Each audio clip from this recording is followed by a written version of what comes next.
All right, guys, let's talk a little bit about the election today. So we have an article from Politico here that says, in a poll, Gen Z Democrats say Trump is swamping Biden in digital ads. Nearly half of the youngest Democratic voters say they'd seen digital advertising from President Trump and the GOP, but only 1 in 5 said they'd seen Biden ads. It's almost like Biden's running an ad like an old demented man. Cheap shot, I know. Had to do it.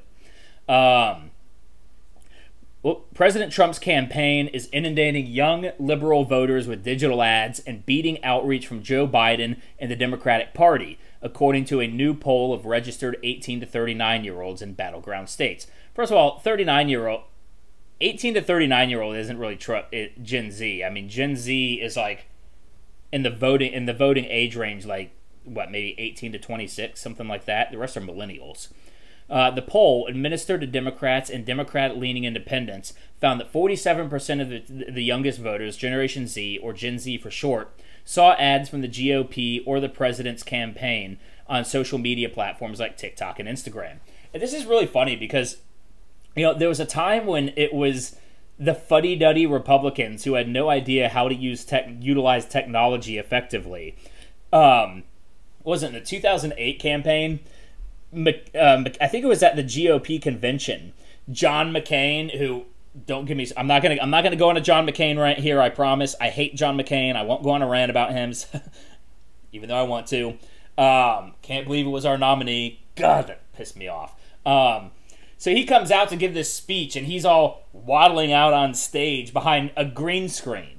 Now, normally if you put a green screen back there, you would think that, okay, we're going to superimpose some really cool graphics, like maybe an American flag and a screaming eagle or something like that coming out. Nope. Just a fucking green screen. It was the most fuddy-duddy, inept thing ever. And, of course, you know, Mitt Romney. I mean, those two candidates were designed to lose. They were designed to lose. And so, yeah, and of course, through the Obama era, you know, they had the stranglehold on the cool hit crowd. But now you got Sleepy Joe Biden, who, where am I? Where am I? Oh, is that my wife or my sister? Who doesn't even know where he is half the time. And how are you gonna run a cool online campaign when that's your fucking guy? You're not. You're just not going to. Meanwhile, Trump knows how to utilize Twitter and utilize social media and the right in itself, because, and I think this is mainly a byproduct of the right being kicked out of the mainstream. I mean, other than Fox News, there are no mainstream outlets. We either had Fox News or talk radio for a long time. Which actually, while I'm mentioning talk radio, I do want to go ahead and give a very sad rest in peace to Herman Cain. I devastated to hear that he passed today. I was a Herman Cain guy in 2012. He was who I was going for. He was my guy. And part of that was, you know, I grew up in Atlanta, so I grew up every morning. I'd listen to Neil Bortz, and then after Neil Bortz came on, the Herman Cain show came on WSB 750 AM talk radio, and I used to listen to him every day. So I was a big Herman Cain guy, and it's a tragedy that he passed away. So Herman, I hope you rest in peace. You had a hell of a story, and I just love that guy. I just love that guy. And I know that was off the beaten path, but I needed to address the passing of Herman Cain because he will be missed, and I was a big fan of Herman Cain. The 999 plan. However, only 21% of them came across. Oh, I was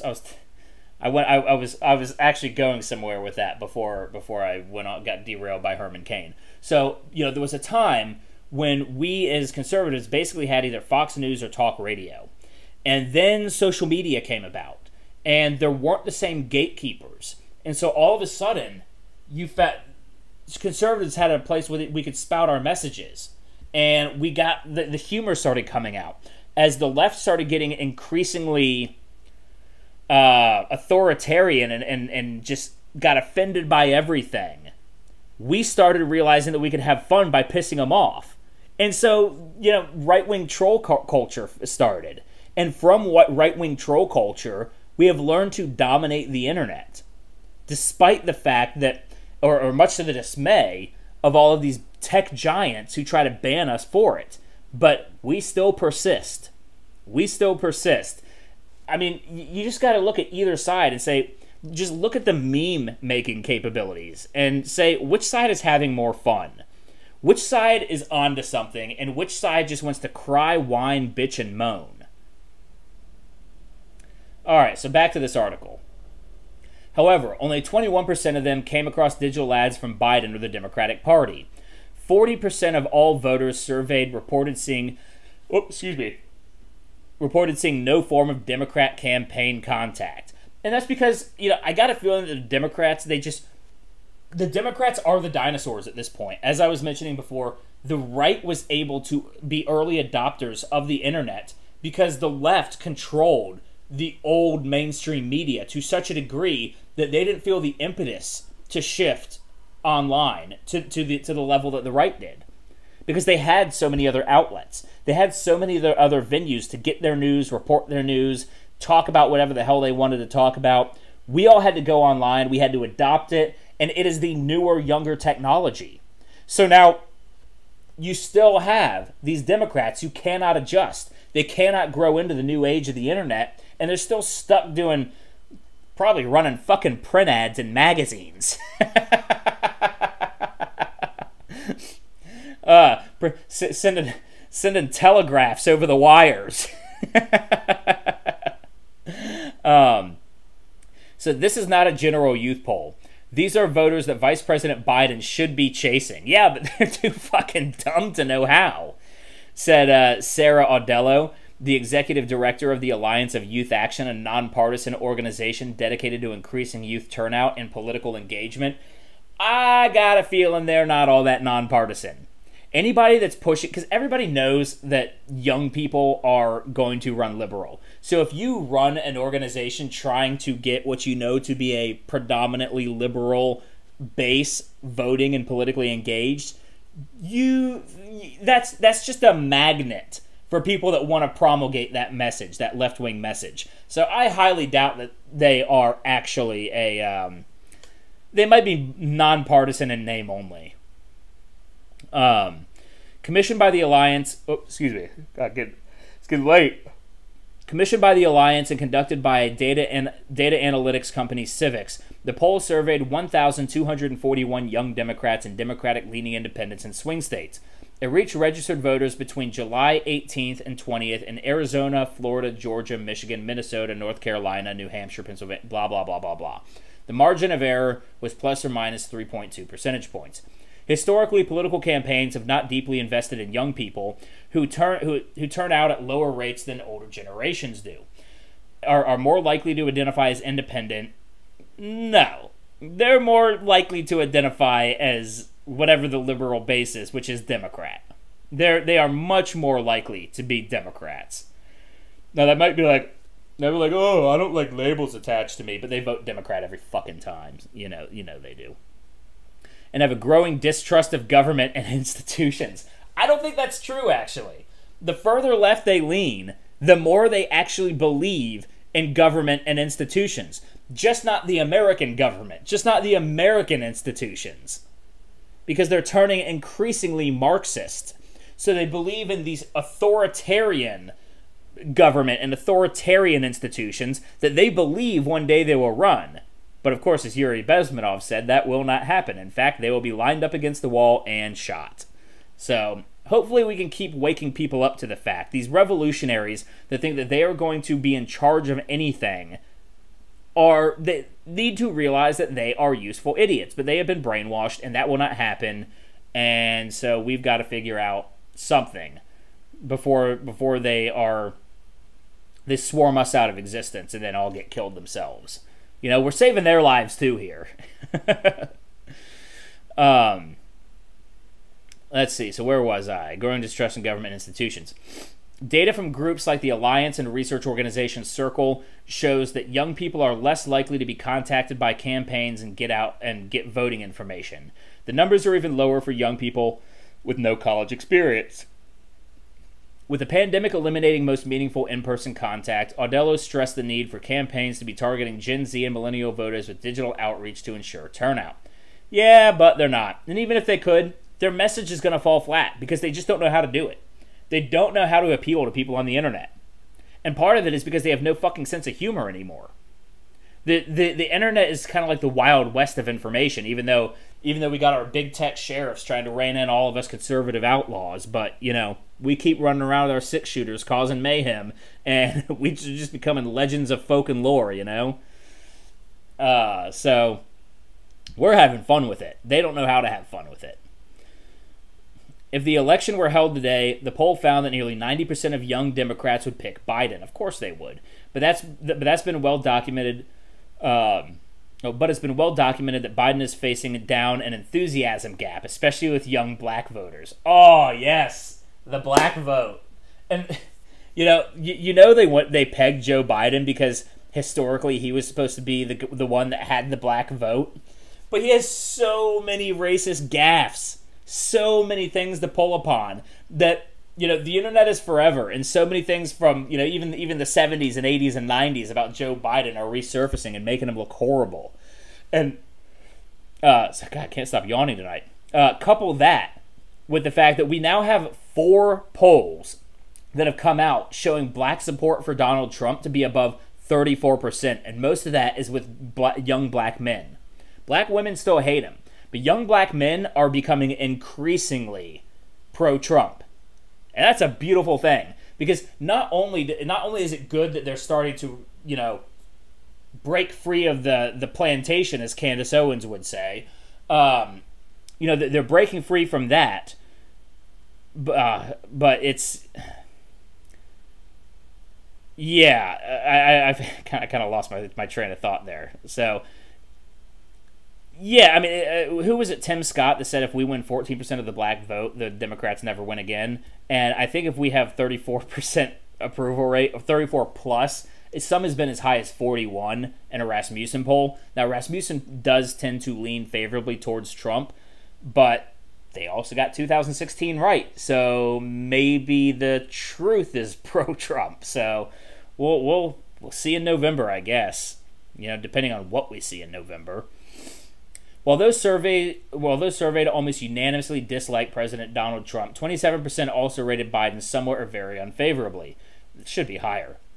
That number jumps to 31% for black, younger, millennial, and Gen Z Democrats or Democrat leaners. Oh, that's so beautiful. That is so beautiful. With Trump's recent comments about mail voting, the survey shows a large share of these young Democrats intend to vote by mail, though some don't know how. And guess what? They don't care enough to figure out. Sorry. Just 36% say they plan to vote in person, while 43% plan to vote by mail. Another 9% said they want to vote by mail, but they don't know the rules in their state. And as I said a minute ago, won't look them up. Younger white Democrats are less likely to say they will vote in person than black people. Younger white Democrats are less likely to say they will vote in person than black people or Latinos. That's hilarious. So it's the young white people that won't get off their asses and get to the polls. Wow. That's funny. Still, with 2020 being such a tumultuous year, youth voting advocates are hoping to tap into young people's desire for change, unlocked by the country's response to COVID-19 and the wave of protests against police killings and systemic racism. Blah, blah, blah, blah, blah.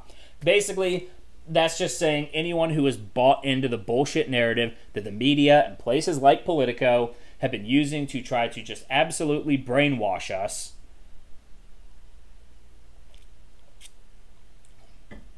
Hopefully it's working less and less, and I think it is working less and less. More and more people are waking up to the lies of COVID, everything they've done to increase the numbers, suppress any actual cures, talking hydroxychloroquine here, suppress any kind of treatment, and then the whole idea of the police killings and systemic racism. It's all built on a media propagandistic lie, and more people are seeing through it. And we have an increasing number of prominent young black pro-Trump people. And I think they're making a big difference.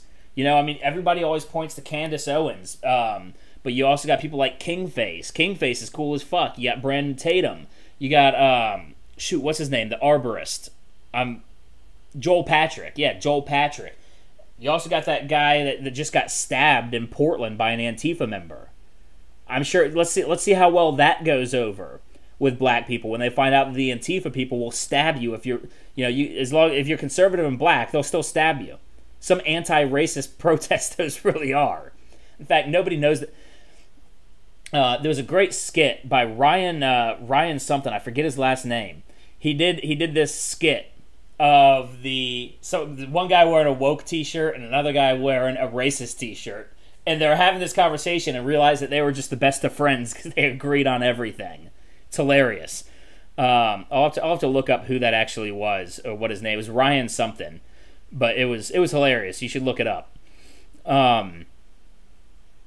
The voters surveyed named coronavirus and ending systemic racism and discrimination as their top priorities. Of course they did, because they're inundated with the lies of the mainstream media, Politico included.